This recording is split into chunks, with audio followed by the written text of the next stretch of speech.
of Manhattan's wealth and power, one man lived a double life. By day, he was a polished professional in the high-stakes world of finance. By night, he became something far darker.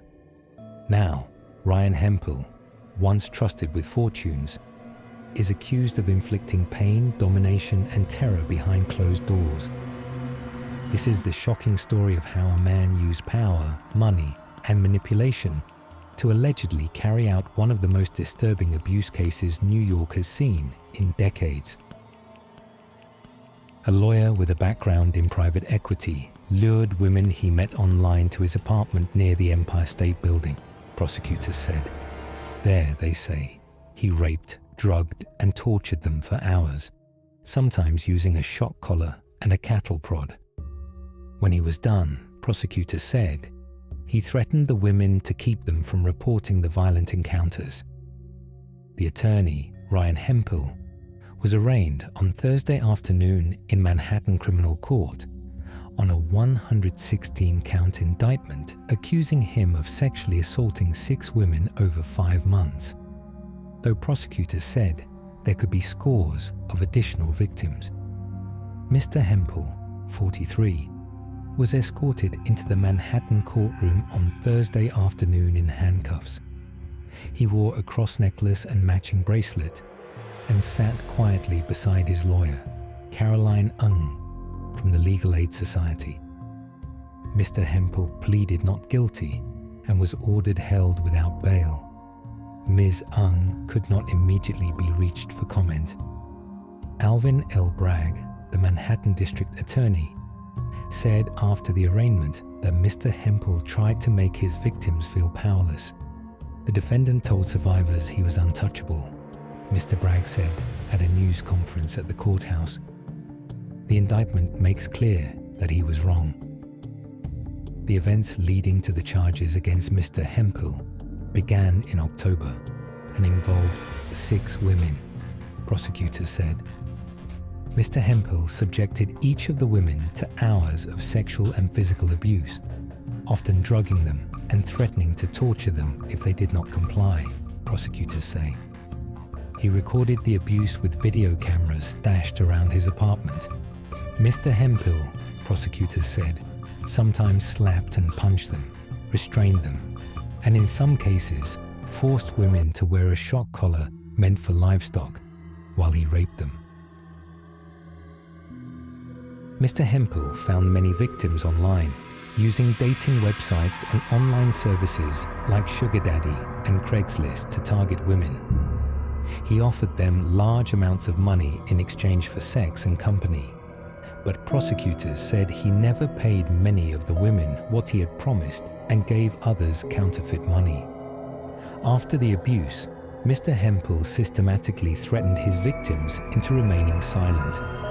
He claimed to have connections to law enforcement and organized crime groups, wielding his law degree and his money as both sword and shield, Mr. Bragg said. In one instance, Mr. Hemphill drew up a contract offering to pay a victim $2,000 if she dropped a complaint she had filed with the Manhattan Special Victims Squad, which investigates sex crimes. Other times, he forced women to record videos saying that they consented and used them as leverage. On Thursday, prosecutors said they believed the encounters detailed in the indictment were just the beginning. The videos recovered from the cameras in his apartment showed Mr. Hemphill having similar encounters with dozens, if not hundreds, more women, they said.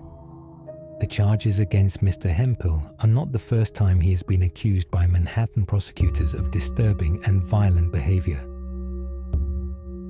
In 2015, Mr. Hemphill was accused of assaulting an ex-girlfriend and holding a 10-inch knife to her throat.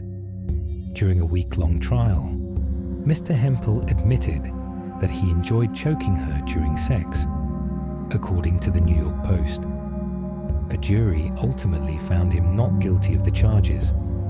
Mr. Hemphill graduated from Hofstra University with degrees in drama and philosophy in 2003 and went on to receive law and business degrees from the school. According to his LinkedIn profile and personal website, he has held positions in the legal and financial spheres, and in 2013 founded his own firm, Madison Park Capital Advisors, which claimed a client roster including a fashion label and a real estate developer. The power imbalance in this predatory act could not be more clear, Mr. Bragg said on Thursday. He impressed upon them that going to authorities would be futile and that he would never be accountable. He told them that nobody would ever believe them. Mr. Bragg added, clearly he was wrong. According to police and prosecutors, Hemphill used dating apps and exclusive online circles to lure women into relationships. What began with charm and sophistication soon turned into isolation, threats, and psychological warfare. Gained trust through flattery and wealth. Coerced women into visiting his apartment. Gradually introduced violent and controlling behavior. Many victims say the abuse escalated over time. What started as emotional manipulation spiraled into full-blown torture. The most disturbing accusations involve Hemphill's use of electric torture devices, cattle prods, dog shock collars, and restraints. Victims allege that he forced them to endure repeated shocks during assaults, some lasting for hours. Narrator: for many victims, the trauma didn't stop when they escaped. The psychological aftermath was as devastating as the physical abuse. The first reports began quietly in 2023. One woman came forward, then another, and another. The stories were eerily similar. Eventually, the NYPD's Special Victims Unit launched a full-scale investigation. A consistent pattern of predatory behavior. Photos and text messages supporting victim claims. Multiple women across state lines. By mid-2024, a grand jury was convened, and what emerged was a staggering list of 116 criminal charges. The prosecution described him as a serial predator with a highly organized system of abuse, while the defense claimed all acts were consensual.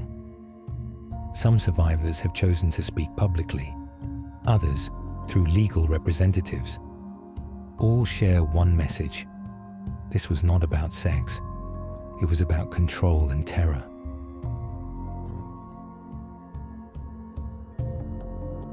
Ryan Hemphill is currently awaiting trial.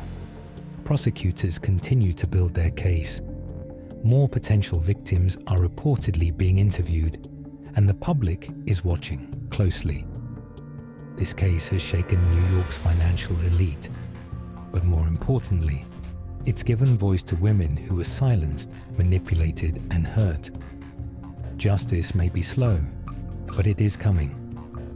Subscribe for more in-depth true crime stories